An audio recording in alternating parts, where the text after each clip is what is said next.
അത് കഴിഞ്ഞ് വെച്ചിട്ട് പിന്നെ ഒരു കുലുക്കി കുടിച്ചേട്ടാ. അന്നമ്മ ബൂസ്റ്റ് കുലിക്കും, ഞാൻ കാന്താരി കുലിക്കും. എൻ്റെ എക്സ്പ്രഷൻ കാണിക്കാം. അടിപൊളി കുലുക്കിയായിരുന്നു, വല്ലാത്ത കുലുക്കായിരുന്നു. ഇതിന് എരിവോട് എരിവ് പറ്റുന്നുണ്ടായിരുന്നില്ല. പിന്നെ ഞാൻ 2 സിപ്പ് എടുത്തു. പിന്നെ അത് അവർക്ക് തന്നെ ഞാൻ തിരിച്ചു കൊടുത്തു.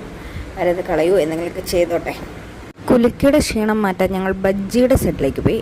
അങ്ങനെ കോളിഫ്ലവർ ബജ്ജി വന്നു, മുട്ട ബജ്ജി വന്നു, അത് കഴിഞ്ഞ് സവാള ബജ്ജി വന്നു, മുളക് ബജ്ജി വന്നു, പിന്നെ പൊട്ടറ്റോ സ്പ്രിങ്കിൾസ് അങ്ങനെ എന്തൊരു സാധനം വന്നു. എല്ലാം തിന്നു. ഒരു കരിമ്പിൻ ജ്യൂസും അതിൻ്റെ ഇടയ്ക്ക് അന്മ തിന്നു. ഗൈസ്, നിങ്ങൾക്ക് ഇങ്ങനെ ഒരു അനുഭവം ഉണ്ടോ? ലിപ്സ്റ്റിക്ക് മുഴുവൻ ഗ്ലാസ്സിലാവുക. ഇതെല്ലാം കഴിഞ്ഞപ്പോഴാണ് ഓർത്ത് ഐസ്ക്രീം ഇല്ലാതെ എന്തൊരു പെരുന്നാൾ. ഇത്രയും തിന്ന് കഴിഞ്ഞപ്പം ലിപ്സ്റ്റിക് എല്ലാം പോയി. പിന്നെ അന്നമ്മ ലിപ്സ്റ്റിക് ഇട്ടു. ഇങ്ങനെ പബ്ലിക്കായിട്ട് ലിപ്സ്റ്റിക് ഇടാൻ പറ്റുമോ? ഇല്ല, പക്ഷേ അന്നമ്മയെ കൊണ്ട് പറ്റും. അന്നമ്മ ലിപ്സ്റ്റിക് ഇട്ടു. ലിപ്സ്റ്റിക്ക് നോക്കാൻ വേണ്ടി ഫോൺ കവറിൽ ഗ്ലാസ് വെച്ചു.